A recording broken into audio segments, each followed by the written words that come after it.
할렐루야.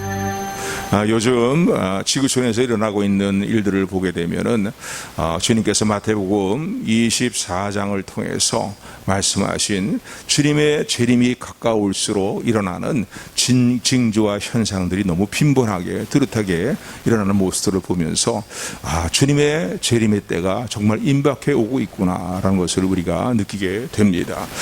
예를 들어서 본다면은 지금 우리 당면하고 있고 지금 환란 가운데 있는 코로나 바이러스로 인한 팬데믹 현상을 볼 때 그렇습니다.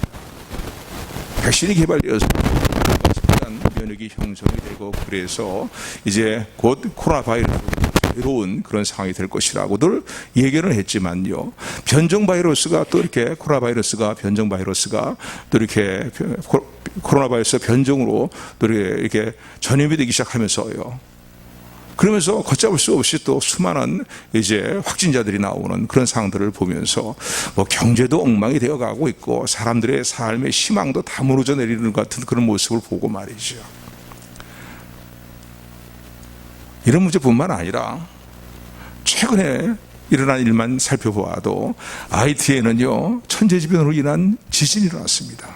7.5가 되는 그런 강도의 지진이 일어나 갖고서요 수많은 사람들이 이제 지진으로 인해서 피해를 입고 그리고 어려움을 겪고 있는데 엎치는데 닥치는 격으로요 그 나라에 또 홍수가 쏟아부었습니다. 지진이 나서 다 무너진 상태에서 재복구가 어려운 상황 가운데에서 아직도 구출되지 못한 수많은 사람들이 이제 건물 너머에 묻혀 있고 땅에 묻혀 있는 그런 상황 가운데에서 홍수가 또 내려오는 말미암아서 정말 잠깐 뉴스로 나오는 그 화면을 보아도 너무나 난감한 그들의 상황의 모습을 우리는 봅니다.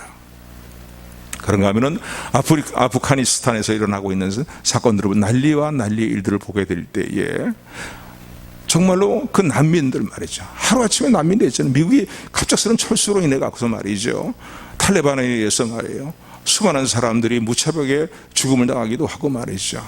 여성들의 인권들이 완전히 다시 짓밟혀버리는 그런 상황이 되어버릴 뿐만 아니라 사람의 목숨을 파리 목숨만도 못하게 여기면서 그렇게 잔인하게 행동하는 탈레반의 모습을 보면서 정말로 베트남의 베트남의 사건을 우리가 생각해보지 않을 수가 없습니다. 미군이 철수하고 난 이후에 일어났던 말이죠. 그 난민들, 보트 피플들 말이죠. 이런 상황들. 그 외 버금가는 말이죠. 지금 일들이 지금 수많은 난민들이 말이죠. 사방으로 피신하고 이웃나라로 넘어가고 말이죠. 이런 그 난리의 모습들을 보게 됩니다. 그런가 하면은요, 코로나 바이러스 문제로 인하여서요, 전 세계가 점점 더 어떤 면으로 볼 때는 통제와 감시 체제의 이제 그런 세계로 흘러가고 있는 것은 아닌가라는 생각을 하지 않을 수가 없습니다.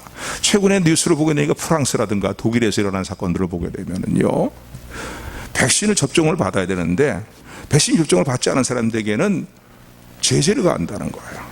그래서 QR코드로 백신 접종 여부를 확인을 하고 그리고 그 코로나 바이러스 백신을 주사를 맞지 않은 사람들은 사실은 이게 자유 아닙니까 이거는요. 물론 전체의 어떤 우리 공중 보건을 위해서는 또 도움이 될 부분도 있겠지만요. 그러나 그 반대하는 사람들은 어디까지나 자유라는 거거든요. 이런 거 가지고 통제하고 이래서 억압해서는 안 된다는 거죠 이거예요. 강제적인 어떤 성격을 떼서는 안 된다는 거예요. 그래서 이 코로나 바이러스를 백신을 맞지 않은 사람은요, 일반 대중교통도 이용할 수가 없어요. 식당에 들어가서 식사도 할 수 없는 사람이에요. 그걸 보여주고 QR코드를 통해 갖고서 백신 접종 여부가 확인돼야만 그 모든 것이 이제 가능해져 갑니다. 이런 거 보면서 한편은 이런 생각을 하게 됩니다. 이게 점점 마지막 때에 적그리스도가 일어나게 되고 적그리스도를 온성이 따르게 되고 그리고 666표를 받게 만들잖아요. 그런데 그 666표를 받지 않으면 어떡합니까? 상거래가 안 일어나는 거야. 매매와 상거래가 일어나지 않는 거야. 이거 무슨 학습시키는 그런 과정들이 있는가 말이지. 이런 생각을 말이죠. 가질 수밖에 갖게 되는 그런 상황들이 지금 주로 일어나고 있습니다. 통제와 감시 사회예요.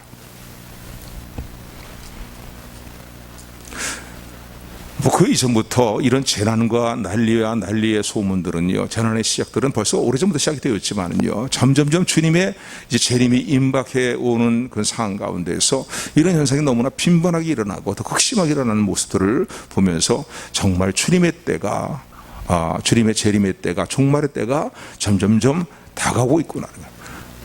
우리 지난번에 마태복음 24장의 말씀을 통해서 이 주님께서 마지막 때에 일어나게 될, 종말 때에 일어나게 될, 주님의 재림 때에 일어나게 될 현상과 징조에 대해서 이제 쭉 설명하신 내용들을, 일러주신 내용들을 마태복음 24장을 통해서 살펴보았습니다. 그런데 마태복음 24장을 마무리 지면서 주님이 계속 강조하는 말씀이 있어요. 깨어있으라는 거예요. 그런즉 깨어있으라는 거예요. 그런즉 깨어있으라는 거예요. 그런즉 깨어있으라는 거예요. 왜 깨어있어야 된다고요? 그날과 그 시를 너희가 알지 못하기 때문이라는 거예요. 전혀 생각지도 않은 때에, 전혀 알지도 못하는 때에 호련히 말이죠, 주님의 재림이 임하고 종말의 때가 임할 것이라는 거예요. 물론 마태복음 24장을 통해서 재림이 임박할 때 문 앞에 이르는 어떤 상황에 대한 어떤 징조에 대한 몇 가지의 주님 하신 말씀들을 우리가 살펴봤습니다. 멸망에 가져간 것이 거룩한 곳에 선 것을 보거든, 것을 기점으로 해갖고서요, 또 배도하는 일이 일어나는 것들을 이제 기점으로 해서 주님의 재림이 이제 문 밖에 임박해 있구나.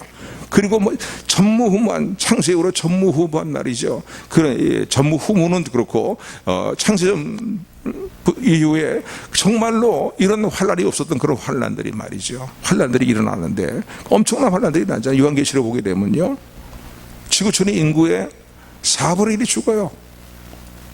뭐 이런 환란들이 나면서 하늘의 해와 달들이 말이야 어두워지고 빛을 발하지 않고, 하늘의 별들이 손무화과 열매가 떨어지듯이 막 그냥 지구를 향해서 떨어지고 말이야, 이런 난리와 난리의 소문들이 일어나고 재난의 환란의 일들이 일어나게 되는데, 이런 것들을 보면서요, 이런 말씀을 쭉 말씀하면서 주님이 종말 때 일어난 징조들을, 현상들에 쭉 말씀하신 내용들, 교훈들을 우리가 24장을 통해서, 마태복음 24장을 통해서 살펴보았습니다. 그러니까 아직 뭐 이런 뭔가 말세의 어떤 주님이 재림이 문 앞에 임박한 상황에 대한 그런 이제 사건들, 이런 사건들은 아직 일어나고 있지 않은데, 뭐 아직 뭐 주님의 재림이 가까이 온 건 알고 있는데, 주님의 재림이 정말로 임박해 있을까라는 우리가 그런 마음을, 아니란 마음을 갖지 말아야 될 것을 주님 말씀하십니다. 왜냐하면 그날과 그 때가, 그 시가 언제, 어느 시간에, 어느 날에, 어느 때에 주님의 재림이 임할런지 너희가 알 수 없다는 거예요. 세상의 종말이 임할런지 너희가 알 수가 없다는 겁니다. 그렇죠, 여러분요. 하늘의 천사도 모르고 오직 아버지만 아신다라고 말씀하십니다. 그러니까 여러분요, 아직 뭔가 뚜렷한 주님이 재림이 문 앞에 이런 그런 종말의 어떤 사건들이 아직 일어나지 않았다 할지라도요, 그것이 일어나기 시작하면요, 주님의 재림의 때를, 시간을 잡아서 이렇게 늦게 주님의 재림의 때가 임하게 하시는 것이나, 아니면 급속하게 그 주님의 때가 임하게 하는 것은 다 하나님의 절대 주권에 달려 있습니다. 그런 사건이 일어나기 시작하면서 얼마나 급속하게 말이죠, 주님의 재림의 때에 일어날 모든 현상들이 일어나면서 주님의 재림이 임할런지 알 수 없지요. 그러니까 방심해서도 안 되고 아니란 마음가짐을 가지고는 안 되는 거예요. 그래서 주님이 하신 말씀이 뭡니까? 마태복음 24장을 마무리하면서 계속 강조하신 말씀이 뭡니까? 그런즉 깨어있으라는 거예요. 그런즉 깨어있으라. 그날과 그때를 너희가 알지 못한다는 거예요. 너희가 생각지도 못한 그날에, 알지도 못한 그 시간에 주님의 재림이 호련히 임한다는 것을 주님 강조하시면서 계속 마태복음 24장에 강조하십니다. 그런데 25장에 넘어가게 되면 오늘 본문의 말씀이죠, 계속 이어지는 말씀인 거예요. 우리가 흔히 오늘 본문의 말씀은 열천의 비유를 하라고 우리가 표현합니다. 신랑을 기다리는 혼인집에서 신랑을 기다리는 이제 열천의 들러리의 역할을 하는 열천의 비유를 통해서 주님께서 주님의 이제 재림하실 때에, 종말의 때에 대한 것들을 계속 이어서 교훈을 하시고 계시는데, 같은 맥락인 거예요. 같은 맥락인 거예요. 핵심적인 내용은 뭐냐? 깨어있으라는 거예요. 그러므로 깨어있으라는 거예요. 또 하나 25장에서 특별히 더 강조하는 건 예비하고 있으라는 겁니다. 한번 따라하시기 바랍니다. 예비하고 있으라. 예비하고 있으라. 깨어있고 예비하고 있어야 될 것을 주님은 말씀하십니다. 성경 이런 부분에 대해서 주님의 재림에 대한 것들을 언급하면서 주님의 재림이 임박해 있는 것들을 우리가 인식할 때에 우리가 가져야 될 자세에 대해서 계속 강조하는 게 뭡니까? 근신하여라. 깨어있어라. 주의하여라. 여러 가지 표현으로 말이죠. 말세 지마를 살아가는 성도들이, 또 주님의 재림이 임박해 오고 있는 것을 느끼고 살아가는 성도들에게 이러한 때에 성도들이 가져야 될 영적인 자세에 대해서 각성된 믿음으로 살아야 될 것을 계속 강조하는 내용들을 살펴볼 수가 있습니다. 오늘 본문의 말씀도 그런 말씀이라고 볼 수 있어요. 특별히 예수님은 열천의 비유를 통해서 예배하고 있어야 될 것을, 주님을 맞이할 준비하고 예배하는 일들을 늘 깨어서 도모하면서 주님의 재림을 삼하고 바라봐야 된다라는 사실을 강조하고 계십니다. 오늘 본문의 말씀에 열천의 비유를 간략하게 설명한다면요, 유대 나라의 풍습을 알아야 이 열천의 비유가 좀 더 이렇게 생동감 있게 우리에게 와닿습니다. 뭐 어느 나라나 결혼은 일륜지 대사이고 대단한 경사지요. 경사인데 이스라엘 백성들, 유대인들도요, 이 결혼식을 굉장히 상당히 성대하게 그렇게 치르는 이제 풍습을 가지고 있습니다.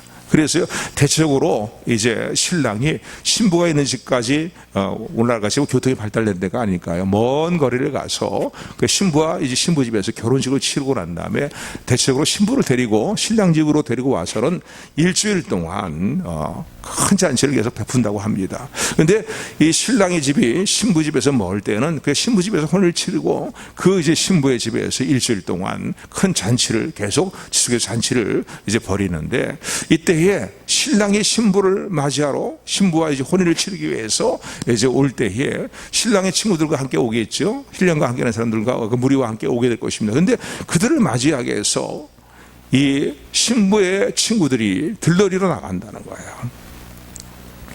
그래서 그때 그 당시에 풍습을 주님은 예를 들어서 말씀을 하시면서 이제 중요한 교훈을 주고 계시는 겁니다. 깨어 있어야 된다, 예배해야 된다는 거예요. 그리고 다 신랑을 기다린다고 하지만은 10명의 처녀가 다 신랑과 함께 신부의 집에, 잔치를 베푸는 집에 다 들어가게 된 것은 아니라는 거예요. 다 신랑을 기다리고 있었지만은 신랑이 더디어 놓을 때가 있다는 겁니다. 그 당시에 풍습으로 그 상황들을 볼 때는요, 이 신랑이 약속된 시간에 이렇게 맞춰서 오지 못하는 경우가 종종 있다는 거예요. 뭐 여러 가지 문제가 생기거나 일들이 있기 때문에 오기로 대체로 이게 약속한 시간들에 맞춰서 오지를 못하고 좀 시간이 길어지고 지루하게 또 기다려야 될 때가 있다는 것입니다. 근데 대부분 결혼식은 초저녁에 시작이 됩니다. 그러니까 이제 뭐 오늘날 같이 이렇게 조명이 뭐 발달된 그런 상황이 아니고 그냥 등불을 들어서 어둠을 밝혀야 될 그런 상황들이니까 말이죠. 어둠이 또 금방 오잖아요. 쉽게 깔리잖아요. 초저녁에 결혼식을 시작하니까요. 그런데 신랑이 약속된 시간을 지나서 더디 오게 될 때는 이제 깜깜한 어둠이 되는 것이죠. 그렇기 때문에 이 신부들이요, 초저녁이 되면 벌써 이제 어두워지기 시작하니까요, 이 들러리들이 신랑과 신랑의 일행을 맞이하기 위해서 등불을 들고 나가서 등불을 밝히고 신랑이 오는 길을 이제 맞이하고 신랑을 이제 그 혼인잔치로 인도한다는 거예요. 근데 오늘 주님은 이 비유를 가지고서 이 당시의 풍습이죠. 이런 결혼 풍습을 비유로 해서 중요한 교훈을 주고 계십니다. 10명의 처녀가 신랑을 맞으러 들러리에 나갔다는 거예요. 나갔는데 5명은 지혜로운 처녀들이고 5명은 이제 지혜롭지 못한 처녀들, 지혜롭지 못한 들러리다라고 이렇게 말씀합니다. 그러면서 이 지혜로운 들러리 처녀들은요, 나갈 때에 신랑을 맞으러 갈 때에 등불도 밝히고 등을 들고 나갔지만은 혹시라도 만약의 사태에 대비해서, 왜냐하면 종종 신랑의 일행이 더디올 때가 있거든요. 예상치 못하게 더디올 때가 있거든요. 그러니까 그때에도 계속 등을 밝힌 상태에서 신랑의 일행을 맞이하기 위해서 따로 기름도 준비해 가지고 갔다는 거예요. 지혜로운 들러리들인 거예요. 지혜로운 처녀들인 거예요. 그런데 지혜롭지 못한 처녀들은요, 달랑 등불만 들고서는, 그리고 나가서 이제 신랑을 맞이하러 나갔는데 신랑이 더디 오게 되니까 다들 기다리다가 지쳐가고서 이제 뭐 지쳤다고 표현해야 되겠죠. 다 잠이 들었다는 거예요. 잠이 들어 있는 상태에 있는데 이제 신랑이 왔다는 소리가 막 들리기 시작하는 거예요. 와, 신랑이 왔다. 신랑을 맞으러 나가자. 신랑만을 맞으러 나가자. 그러니까 잠들어 있던 이 처녀들이요, 들러리들이 깨어 일어나고서 신랑을 맞았어. 그러고서 맞이할 준비해야지. 오고 보니까 등불이요, 등에 불빛이 깜빡깜빡 거리는 거예요. 왜? 기름이 다 떨어져 가는 상황이기 때문에. 근데 이제 막 그 상황 가운데서 신랑이 왔다고 맞으러 나오라고 막 소리를 지르니까 말이죠. 소리를 들려대니까 기름을 막 빨리 이제 보충군하고 등불을 빨리 밝혀갖고서 신랑의 무리들을 맞으러 나가려고 나가는데, 지혜롭지 못한 미련한 들러리 처녀들은요, 기름을 준비하지 못한 거예요. 등불이 깜빡깜빡해서 꺼져버리고 마는 거예요. 그러니까 슬기로운 기름을 준비했던 처녀들에게 기름 좀 빌려달라고, 나눠달라고. 그러니까 너희 쓸 것과 우리 쓸 것에 같이 쓰게 되면 우리도 부족할 것 같다. 그러니 너희에게 기름을 줄 수가 없으니 차라리 기름 파는 데 가서 기름을 사가지고 오너라. 그래서 그제서야 기름을 사러 말이죠, 허둥지둥대면서 이 미련한 들러리 처녀들은요, 기름 파는 곳으로 갔고 그 사이에 신랑의 일행들이 왔다는 거예요. 그래서 기름과 등불을 준비했던 이 지혜로운 처녀들은 등을 밝게 들고 나가서는 신랑을 맞이하게 됐고 신랑과 함께 혼인잔치에 들어가게 되었다는 것입니다. 근데 그 후회가 문제인 거예요. 기름을 준비했던 못했던 처녀들이 뒤늦게 기름을 준비해가지고 와서는 말이죠, 보니까 어떻게 해요? 이미 다 혼인잔치에 들어갔어요. 근데 그 당시에는 그렇게 되면은 이제 한밤중에 되게 되면은요, 도적대들이 많이 그 당시에는 있었기 때문에 뭐 혼인잔치에 손님을 가정하고서는 들러리를 가정하고서는 이제 혼인잔치에 침입해 들어가는 그런 도적대들이 있었기 때문에 일단은 등불을 켜고 신랑의 일행을 맞이하는 그 들러리들만 진짜 들러리로 여기고 그 외에는 다 못 들어오게 했다는 거예요. 그리고 일단 일행들이 다 들어가게 되면은 문을 내리고 문을 잠가버리고 말았다는 거예요. 왜? 도둑들이 침입해 올 수 있기 때문에. 그렇게 그러고 난 다음에 문을 굳게 잠그고 난 다음에 혼인 예식을 치르고 잔치가 시작이 되었다는 거예요. 이 풍습을 들어 주님 말씀하시는 겁니다. 이 풍습을 통해서 우리가 깨어있어야 되고 예배드릴 삶을 살아야 돼요. 예배하는 주님의 재림을 예비하고 주님을 맞이할 준비를 예비하는 영적으로 깨어있는 믿음으로 살아가는 그런 삶을 살아야 될 것을 교훈하고 계시는 것이 오늘 본문의 핵심적인 내용입니다. 여러분, 많은 신학자들이요, 기름은 뭘 의미하느냐, 등불은 뭘 의미하느냐, 이렇게 막 적용을 하라고 여러 가지 적용을 하는데 또 나름대로 어느 정도 일리가 있는 적용들을 하지만은요, 그거 너무 구체적으로 적용을 자꾸 하려고 하면은 좀 어떤 때는요, 어떤 내용에 대해서는 맞지 않는 그런 부분들이 있었고 너무나 알레고리한 그런 해석으로 흘러가기 쉽습니다. 본문에서 주님이 계속 강조하는 핵심은 24장에 이어서 계속 강조하는 건 뭐예요? 깨어있으라는 거예요. 깨어있으라는 거예요. 예비하고 있으라는 거예요. 예비하고 있어. 생활의 염려로 말미암아서, 생활의 유혹의 일들로 말미암아서 말이죠, 마음과 생각이 어두워지고 무뎌지지 않게 하라는 거예요. 영적으로 말이죠, 무뎌지지 않게 하라는 겁니다. 술 취함과 방탕함과 생활의 염려로 마음이 둔하여지고 뜻밖의 그날이 덕과 같이 너에게 임하게 하지 못하게 하라고 누가복음 21장 34절에 보면 주님께서 재림돼서 말씀하고 계십니다. 술 취함과 세상이 일락에 처해 있는 거죠. 술 취함과 방탕함과 말이죠, 생활의 염려 때문에. 염려가 너무 많으면요, 어떻게 해요? 하나님을 조금 전에 부른 찬송처럼요, 주님을 찬양할 수도 없고요, 찬양할 마음도 안 일어나죠. 그리고 영적으로 둔해진다는 거예요. 어두워진다는 거예요. 그래서 계속 깨어있어야 될 것을 성경은 강조하고 있습니다. 주님도 거기에 핵심을 맞춘 거예요. 그러니까 여러분, 성령이 뭘 의미하냐, 물론 이게 궁금하죠. 기름이 뭘 의미하느냐 말이죠, 등불이 뭘 의미하느냐. 그런데 그 주님은 그 결혼식의 그 당시에 풍습을 통해서 깨어있으라고, 예배하라고 있으라는 교훈을 주시기 위해서 그 비유를 사용하신 것을 먼저 생각하시는 저 여러분들이 되기를 주님으로 축원을 드립니다. 아멘, 아멘.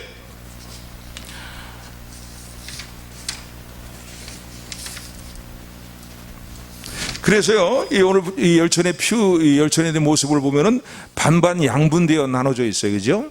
슬기로운 5처녀와 미련한 5처녀예요. 왜 양분되어서 또 그 처녀들에게 주어진 그들의 처녀들에게 임하게 된 결과들은 또 서로 판이하게 다른 것을 볼 수가 있습니다. 주님이 이 열천의 비유를 통해서 교훈하시고 하신 내용은 뭡니까? 같은 교회 안에서 믿음 생활을 한다 할지라도 교회 안에는 분명히, 여러분 이거 분명히 해야 됩니다. 이거 분명히 아셔야 되는데요, 교회 안에는 알곡도 있고 가라지도 있습니다. 교회 안에 염소도 있고요, 교회 안에 양도 있습니다. 그런데 마태복음 이제 25장 후반부에 보게 되면요, 양과 염소를 주님이 구별하셔요. 주님이 자기 영광에 이 땅에 임하셔서 자기 영광의 보좌에 앉을 때에 주님이 행하실 일들을 이제 주님이 직접 말씀하시는데 양과 염소를 구별한다는 거예요.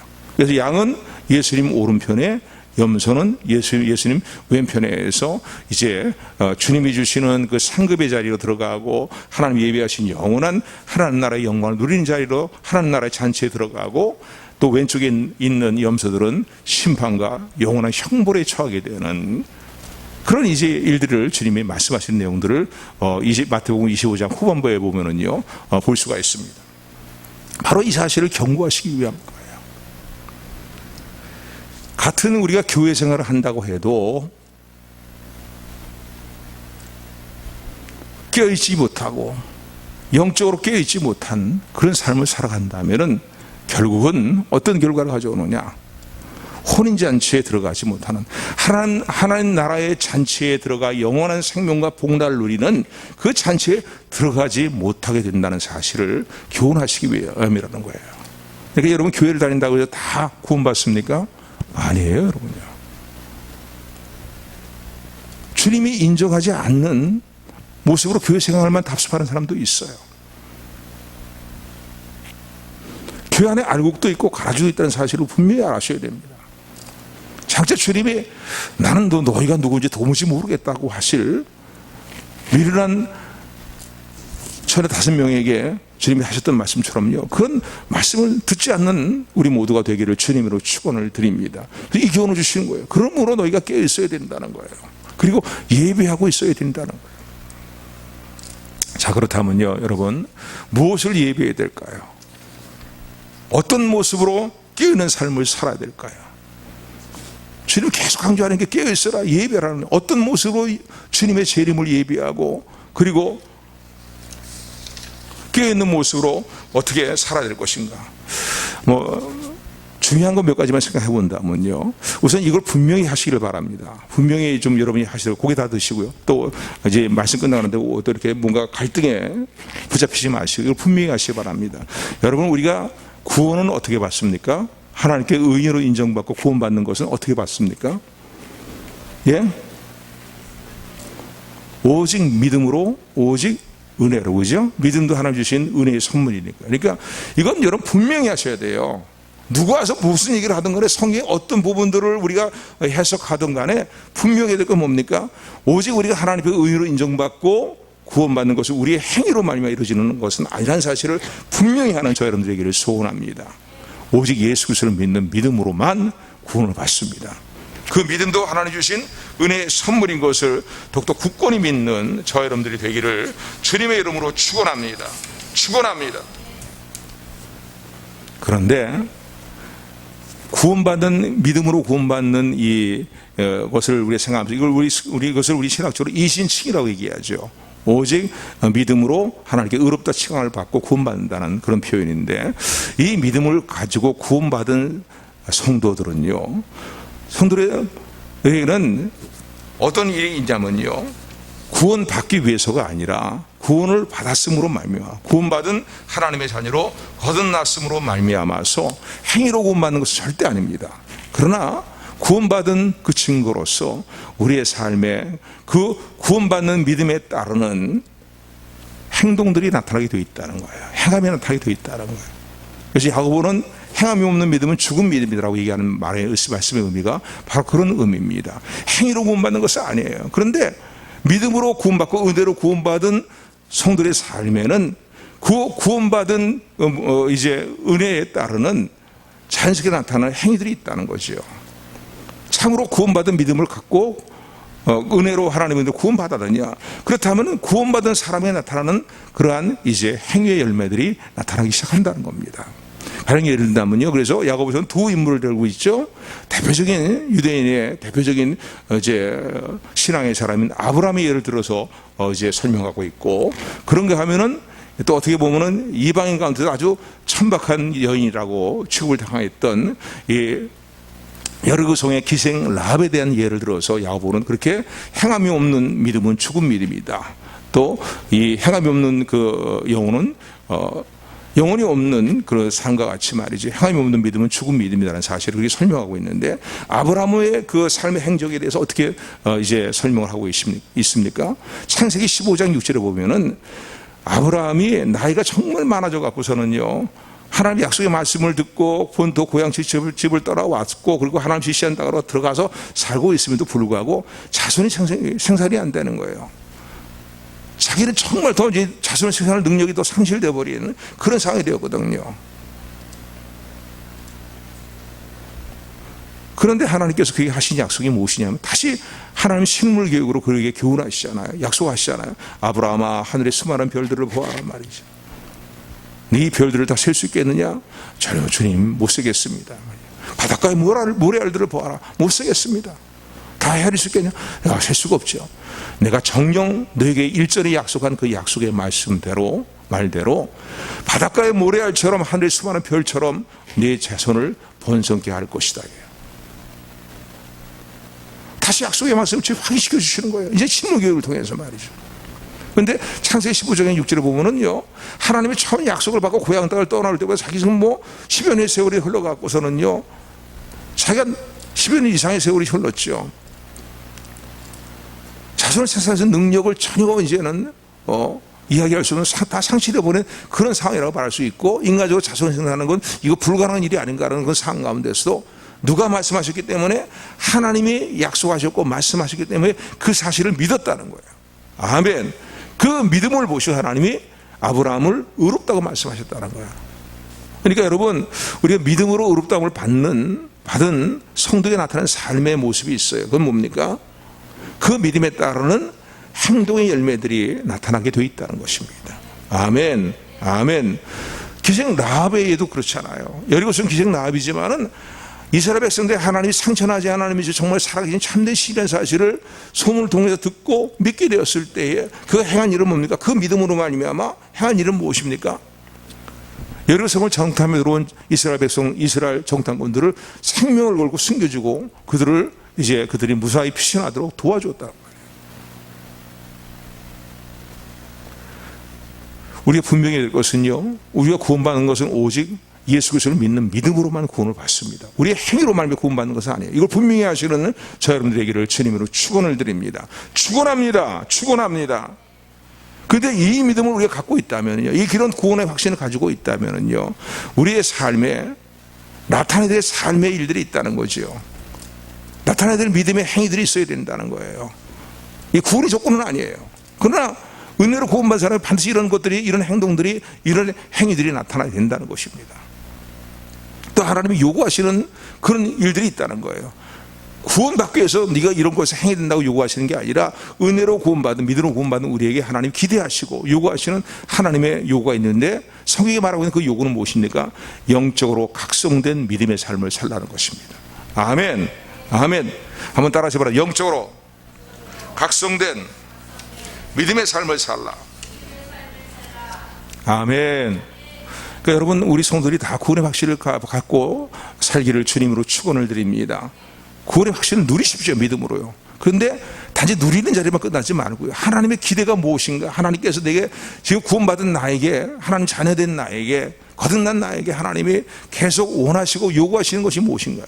구원의 조건을 요구하시는 건 아니에요. 그러나 내가 정말로 주님의 재림의 때를 기다리고 있느냐 말이에요. 주님의 재림할 때에 이루어지게 될 하나님 나라의 영원한 영생목락을 누리는 잔치에 들어가서 영원한 생명과 복락을 누리기를 정말 원하느냐, 그날을 바라보고 사모하라는 거죠. 뿐만 아니라 어떻게 해요? 이신칭의의 믿음을 가지고 영적으로 각성된 삶을 살라는 거예요.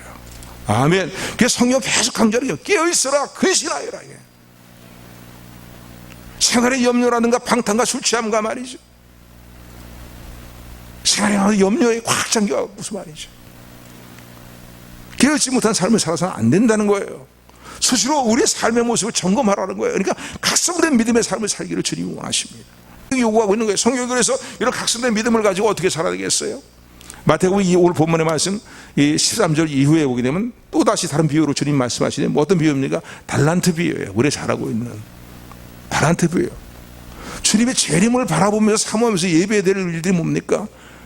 충성된 삶을 살라는 거예요. 이제 구원받았으니까 되고서는 뭐 널널하게 뭐 살다 이게 아니라 뭐예요? 계속 구원받은 성도에도 성경이 계속 강조하는 뭐예요? 각성된 삶을 살라는 거. 각성된 삶을 살라는 거. 구원을 받았지만은 주님 앞에 선 날 책망받고 부끄러움 당하는 모습으로 구원받는 사람이 아니라 잘했다, 충성된 종 하라고 칭찬받는 그런 반열에서는 우리 모두가 되기를 주님으로 축원을 드립니다. 달란트 비유 아닙니까? 2달란트, 5달란트 받은 종과 1달란트 받은 종과 이게 주어진 최종의 결과들이 이렇게 나중에 결산하시잖아요. 깨어있고 준비하는 시간이 무엇입니까? 구원의 은혜에 감사, 구원 주신 은혜에 감사드리면서 이제는 어떻게 내게 주어진 달란트를 따라 남은 나의 모든 여생을 주님의 나라와 의를 구하며 주님께 우리에게 주신 사명에 충실한 가운데에 사명을 감당하는 자꾸 충성된 종으로서의 삶을 살아가는 이래로 말미암아 영적으로 깨어있는 삶을 살아가는 저 여러분들이 되기를 주님으로 축원을 드립니다. 그냥 교회만 왔다 갔다 하는 거 그것도 제대로 안 하는 분도 있잖아요. 우리 교회 말고 저 딴 교회. 그래서는 안 된다는 거예요. 요한계시록 보면 죽도록 네가 충성하라는 거예요. 왜? 너에게 줄 생명의 멸류관이 있다는 거예요. 하늘나라의 영원한 멸류관이, 영광의 멸류관이 있다는 거예요. 그렇기 때문에 내가 죽도록 충성하라고 성경이 해가지고 이제 구원받아서 적당히 살아라 하는 말은 한마디도 없어요. 또 어떤 삶에 영적으로 각성된 삶을 살기를 주님이 원하십니까? 경건함과 거룩한 행실의 삶을 살아야 될 것을 말씀하고 계십니다. 베드로후서 3장 10절 13절에 보면은요, 3장 11절에 보면, 베드로후서 3장 11절에 보면 이 모든 것이 이렇게 풀어지리니 마지막 때 일어날 일들이죠. 그래서 하늘이 큰 소리로 떠나가고 하늘이 녹아지고 말이죠. 모든 체질이 다 불에 풀어지는 그런 일이 일어나면서 이제 주님의 재림이 종말이 임하게 되는데, 이런 때에 너희가 어떠한 사람이 되어야 마땅하냐요. 이런 종말의 때를 너희가 정말 바라보고 있고 이 종말의 때가 반드시 임한다는 사실을 너희가 안다면은, 믿고 있다면은 어떻게 살아야 되겠냐고요. 거룩한 행실과 경건함으로 하나님의 날이 임하기를 바라보고 간절히 사모하라는 거예요. 여러분 정말 주님의 재림을 사모하십니까? 성경 마지막 구절이 뭡니까? 아멘 주 예수여 어서 오시옵소서. 마라나타예요, 마라나타. 오늘 우리가 진정으로 거듭난 성도라면요, 이 마음을 가지고 살아야 돼요. 아멘. 주님 빨리 오시면 내가 정말 주님 앞에 너무 죄송스러운 게 너무 많아서, 아직 충성되지 못한 일이 많아서, 이건 누구나 다 갖고 있는 마음이지만, 그러나 또 마음의 그 아주 밑바닥에 있는 근본적인 우리의 간절한 소망은 무엇입니까? 사모하는 건 무엇입니까? 주님의 재림이에요. 주님이 재림이 임하시는 거예요. 아멘 주 예수여 어서 오시옵소서. 이 주님의 재림을 사모하고 믿고 바라본다면요, 영적으로 각성된 믿음을 살라는 거예요. 구원받는 조건 때문이 아니라 은혜로 이미 믿음으로 구원을 받았지만은 그 믿음을 갖고 있는 성도라면은 깨어있으라는 거예요. 깨어있으라는 거예요. 마태복음 25장 또 후반부에 보면은 달란트 비유에 또 하나의 비유로 주님 말씀하시는데, 무슨 비유로 말씀하십니까? 연약한 자, 여기는 내 형제 가운데에 작은 자 한 사람에게 행하는 일들을 곧 나에게 행하는 것이라고 주님 말씀하십니다. 양과 염소를 나누시면서 구별하시면서 그렇게 말씀하세요. 그런데 예수님의 오른편에 서게 되는 양의 무리에 대해서는 주님께서 복을 말씀하시면서요, 창세전부터 너희를 위해서 예비한 하나님 나라를 상속받아라 라고 그들에게 복된 말씀을 하시면서요, 주님 저희들이 이렇게 산 걸 받은 일이 없는데요 하는 그들에게 주님 뭐라고 말씀합니까? 너희는 내가 목마를 때 마실 것을 주었고, 굶주릴 때 먹을 것을 주었고, 나그네될 때에 나를 돌아보았고, 헐벗을 때 나를 입혔고, 내가 옥에 갇힐 때에 나를 돌아보았느니라. 그러니까 이 주님의 오른편에 속하게 되는 양의 무리들은요, 주님 언제 우리 그런 일을 했습니까? 라고 묻습니다. 그랬더니 여기 있는 너희 형제 한 사람에게, 작은 자 한 사람에게 한 것이 곧 나에게 한 것이라는 거예요. 염소와 양과 비슷한 염소의 무리에 대해서는요, 주님 뭐라고 말씀하십니까? 너희는 나에게 그렇게 하지 않았다는 거예요. 이거 언제 우리가 주님께 그렇게 하지 않았습니까? 주님 하신 말씀 뭡니까? 여기 있는 너희 형제 가운데 작은 자 하나에게 행하지 않은 것이 곧 나에게 행하지 않은 것이라는 거예요. 그러니까 여러분, 우리가 같은 믿음 안에서 보잘것없어 보이는 사람이라 할지라도 귀하게 여길 수 있는, 그리고 그들의 연약함과 부족함을 돌아보려는 마음, 주님의 마음을 가지고 살아가는 저와 여러분들 되기를 소원합니다. 아멘. 이런 뭐 선행과 구제가 구원의 조건은 아니에요. 행위가 이런 구원의 조건은 아니에요. 그러나 은혜로 구원받고 믿음으로 구원받은 성도들은 이런 삶에 깨어 있어야 된다는 거예요. 아멘. 그래서 오늘 주신 말씀들을 뭐 위에도 여러 가지 많은 뭐 깨어 있어야 될 부분들을 성경은 말하고 여러 가지로 말하고 있지만요, 한마디로 얘기하면 이거예요. 이신칭의 믿음을 가지고 영적으로 각성된 믿음의 삶을 살라는 거예요. 절대 생활의 염려로 말미암아 마음에 너희 영적인 감각이 둔해지고 어두워지면, 마음이 둔해지고 어두워지면 안 된다는 거예요. 세상의 유혹거리와 미혹거리로 말미암아 마음의 생각이 둔해지고 어두워지면 안 된다는 거예요. 여러분, 환난과 어려움이 찾아올 때 두 가지 반응이 있습니다. 마치 천국은 자기 타작마당에서 알코올 키질하는 것과 똑같다, 농부와 같다. 주님 그렇게 비유로 말씀하십니다. 농부가 이제 키질할 알곡 더미를 이 키 위에 이렇게 올려놓게 될 때 가라지도 같이 섞여 있는 것이죠. 왜? 키질하는 목적이 뭡니까? 알곡과 가라지를 나누기 위한 거예요. 키질을 했냐면 바람이 불면서 어떻게 합니까? 알고 흔들어대는 농부 쪽으로 계속 다가오게 돼 있어요. 모아지게 되는 거예요. 그런데 어떻게 해요? 키질하게 되면 가라지는 어떻게 해요? 함께 모여있는 것 같았는데 바람에 다 터져버리고 하는 거예요. 이게 중요한 우리 교훈입니다, 여러분. 요즘 같은 뭐 팬데믹 현상이라든가 생활의 여러 가지 어려운 부분들 말이죠. 또 뭐 여러 가지 많은 상황들을 보면 사실 너무나 희망이 없는 시대를 살아가잖아요. 근데 이런 상황을 살아가면서 우리가 어느 편에 설 것인가를 늘 깨어있는 저 여러분들이 되기를 주님의 이름으로 축원을 드립니다. 환난과 삶의 염려, 어려운 문제 때문에, 유혹의 일들 때문에 말이죠, 흩어져 버린 사람들 얼마나 많아요. 자꾸 우리 집사람 얘기해서 참 죄송하지만은요, 몇 주 전에 기도하는데 우리 집사람이 막 예를 들어 다르게 막 하나님이 막 마음에 감동을 주시는 모양이에요. 우리 집사람이 그렇게 소리 지르면서 기도할 사람처럼 생각이 안 되잖아요. 근데 저 사람 자기 목소리에 아닐 정도로 큰 소리로 그냥, 주님의 백성들이 떠나가고 있습니다. 교회에서 멀어지고 있고 신앙생활에 멀어지고 있습니다. 주님 국리에게 달라. 본인의 어떤 마음에서 나오는 게 어떤 때는 성령님께서 마음에 감동을 주셔서 그런 기도를 자꾸 하게 하신다는 거예요. 어째 우리 집사람 자랑하려는 게 아니라 중요한 것은 뭡니까? 환난의 시간 때문에 하나님의 은혜에서 멀어지는 이 교회 모습을, 이 땅의 교회들의 모습을 보면서 얼마나 수많은 성도들이 믿음에서 멀어지고 있습니까? 믿음에 떠나가고 있습니까? 깨어있지 못하기 때문에 그래요. 준비해야 될 것을 예비하고 예비하지 못하고 있기 때문에 떠나가는 거예요, 결국은요. 오늘 주님의 말씀 마음에 새기시면서요, 그냥 적당히 대충 믿음 생활하다가 주님 부르시면 천국에 가야지, 큰 오산입니다.